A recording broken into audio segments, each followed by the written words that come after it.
26 ម៉ោងនៅកែបកពត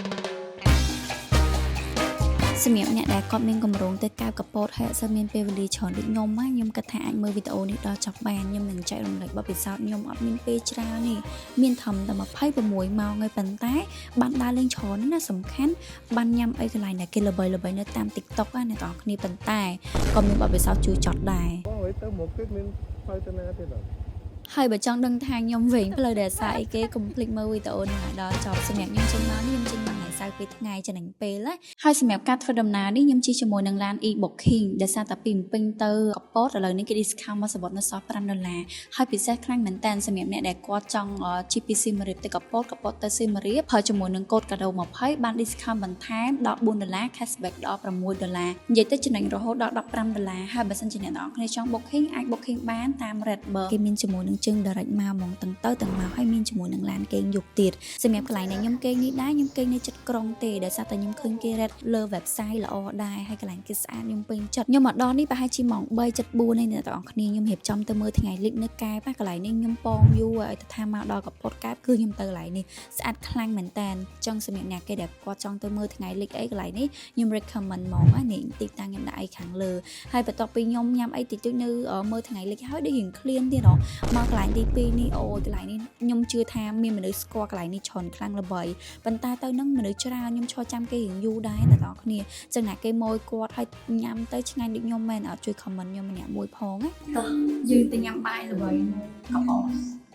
ថ្ងៃទី1ហ្នឹងខ្ញុំអត់សូវបានទៅណាឆ្ងាយទេចាំមកដល់ព្រឹកថ្ងៃទី2នេះខ្ញុំប៉ងជាមួយនឹងបាយគេល្បីបាយ B នេះអូឆ្ងាញ់របស់គេមែនខ្ញុំញ៉ាំលើកទី1អ្នកទាំងអស់គ្នា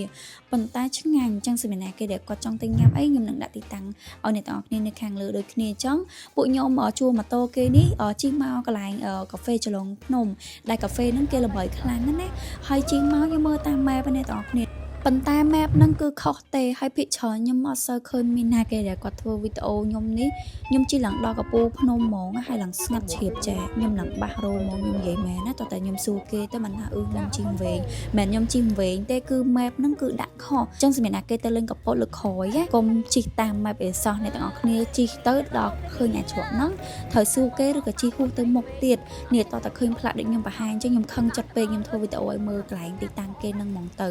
នេះមកដល់ហើយមានអីអ្នកនរគ្នា view របស់គេស្អាតដែរគាត់ថាខ្ញុំទៅនឹងវាក្តៅបន្តិចចឹងណាចឹងថតរូបអត់សូវបានច្រើនទេនិយាយទៅថ្ងៃទី1ហ្នឹងខ្ញុំអត់សូវបានដើរលេងច្រើនទេថ្ងៃទី2នេះខ្ញុំសម្រុកដើរព្រោះនិយាយទៅប្រមូលកម្លាំងតាំងពីយប់ថ្ងៃទី1មកដែរអញ្ចឹងខ្ញុំនៅបានមួយផ្លែទេខ្ញុំថតរូបហើយខ្ញុំក៏ចេញដំណើរមកដូងទេដែលសិតតែផ្លូវស្របគ្នាអញ្ចឹងដើម្បីកុំឲ្យខាតពេកយើងចូលដូងទេមើលចង់ដឹងថាវាផ្លែអីគេខ្លះចឹងណាតែមើលទៅគេរៀបចំផ្លែតិចតួចជាងពីមុនអញ្ចឹងកន្លែងទី3ដែលខ្ញុំមកនេះបុកលហុងដែលគេល្បីថាកំពុងត្រែងអ្នកទាំងគ្នាខ្ញុំមិនដឹងថាខ្ញុំហៅខុសឬក៏ត្រូវទេប៉ុន្តែកន្លែងនេះមានអីនិយាយទៅរៀង fresh ហើយអង្គុយទៅវារៀងមើលឃើញ view ឃើញអីស្អាតអញ្ចឹងអ្នកទាំងអស់គ្នាហើយម្ហូបរបស់គេអីក៏តម្លៃសមរម្យឆ្ងាញ់ដែរតែបើសិនជាអ្នកទាំងអស់គ្នាទៅដូចខ្ញុំអីតែ2នាក់អីកុំហៅច្រើនពេកខ្ញុំហៅនេះញ៉ាំអត់អស់ទេដល់សារតែបុកលហុងរបស់គាត់មួយមុខនេះនិយាយទៅមួយចានធំហ្មងណាហើយជាមួយនឹងខ្យងរបស់គេនេះក៏ច្រើនដែរអញ្ចឹងកន្លែងទី3ដែលខ្ញុំមកនេះគឺខ្ញុំមកភូមិកំពតនិយាយទៅកន្លែងនេះខ្ញុំជក់ថតរូបខ្លាំងមែនតើនិយាយទៅគាត់មានប្លង់ច្រើនណា